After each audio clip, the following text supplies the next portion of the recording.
मैंने जो लोगों ने अभी ब्लड दिया, और मैंने भगवान बिरसा मुंडा का जब हम लोग गए थे उलियातू, तो हमने गंजी में लिखा था तू भी बिरसा मैं भी बिरसा। मैंने आज फिर लिखा तू भी रघुनाथ हम भी रघुनाथ। ये सब में होना है, ये रघुनाथ सब में होना चाहिए।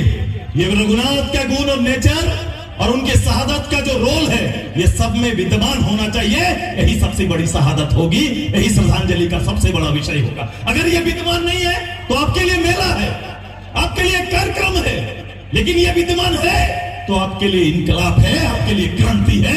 ये क्रांति करने के लिए मैं आग्रह करता हूं आप सभी लोग थोड़ा सोशल होइए, थोड़ा सामाजिक होइए, थोड़ा राजनीतिक भी होइए, क्योंकि इस राज्य के राजनीति को लोगों ने हल्का करके रख दिया। हल्का कैसे?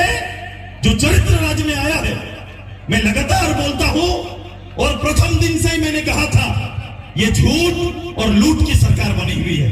मैं आज भी बोल रहा हूं और इसको रोज आप देख सकते हैं। मैं जो बोल रहा हूं बहुत कठिन से ऐसे शब्द मेरे निकलते हैं, लेकिन मैं जो बोल रहा हूं रोज आपको दिखाई दे रहा है, रोज देख सकते हैं। कम से कम एक संस्था जिसको प्रणाम करके हम लोग अंदर जाते हैं। मैंने देखा था प्रधानमंत्री जी जब अंदर गए थे तो प्रणाम किए थे। लोकतंत्र के सबसे बड़े संस्था लोकसभा, विधानसभा, अब विधानसभा के अंदर भी अगर कोई व्यक्ति राज्य चलाने वाला मुखिया एन प्रकार ने जिस तरह से जनादेश मिला हो, जनता को आपने जिस तरह से एकत्रित कर लिया, आपको साधुवाद था, धन्यवाद था, राज्य की जनता ने धन्यवाद दिया। लेकिन जो पोथी आपने पढ़ा था, जिस विषय को लेकर यहाँ के नौजवानों को बरगलाया था, जिस विषय को लेकर विश्वास पैदा किया था, उस विषय पर विधानसभा में और आपके निर्णय में खड़ा होना चाहिए था। ये व्यक्ति खड़ा नहीं हो पाया, ये सरकार खड़ा नहीं हो पाया।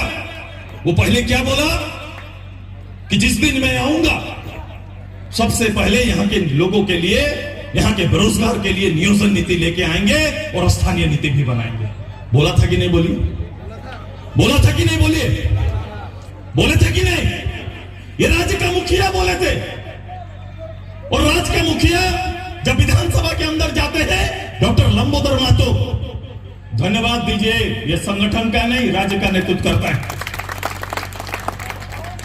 ये पहली बार गए हैं, लेकिन इतना प्रश्न पूछने का हिम्मत आज तक अगर रिकॉर्ड निकाल लीजिए तो कोई नहीं कर पाया।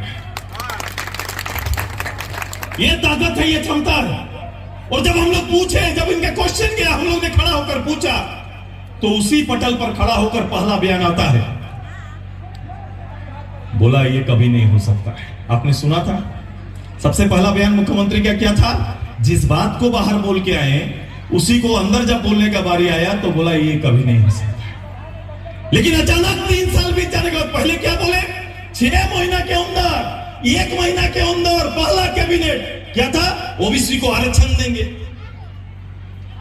एससी के लिए हम कोटा बढ़ाएंगे, एसटी का कोटा बढ़ाएंगे, सारना धर्म कोड लेके आएंगे। अरे इतिहास देखो, 40 साल का झारखंड मुक्ति मोर्चा और पूरा गुरुजी का इतिहास देखो। 40 साल में किसी मंच पर गुरुजी को सारना बोलते हुए कोई सुना है तो रिकॉर्ड निकाल के रख दो, एक रिकॉर्ड निकाल के लाइए। ये समय का मांग है, आंदोलन का मांग है। जब पूरा ये एरिया का लोग आंदोलित हुआ तो मजबूरन सारना बोलना पड़ा है, वो परिचय की चर्चा करना पड़ा है।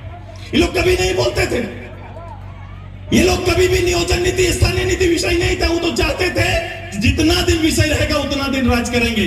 वो वाजपेयी साहब को धन्यवाद देंगे कि ईमानदारी से इस राज्य के लिए पहल किया, तब जाके स्टेट बना। नहीं तो इनका चलता तो 30 साल चला जाता, और 30 साल चला जाता, ये होता नहीं। आजसू ने आंदोलन किया, डॉक्टर साहब है, हमने परिचय पहुंचाया दिल्ली तक, हमने परिचय दिया, राज्य की आवश्यकता को बोध कराया। डॉक्टर रामदयाल मुंडा, बीपी केसरी, इन सभी बुद्धिजीवियों ने एक बड़ा प्लेटफॉर्म दिया। ये एमपी एमएलए नहीं रहे, लेकिन एक बुद्धिजीवी वर्ग ने एहसास कराया और उसके साथ ऑल झारखंड स्टूडेंट्स यूनियन ने लड़के दिखाया।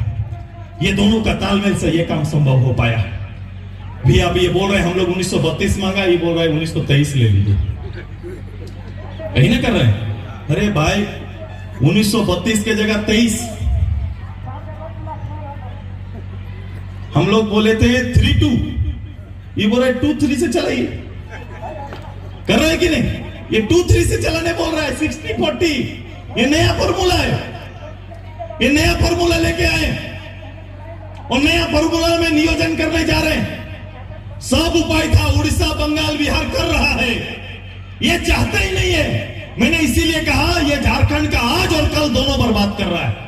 आज कैसे? यहाँ के बेरोजगार नौजवानों को नौकरी ना देकर।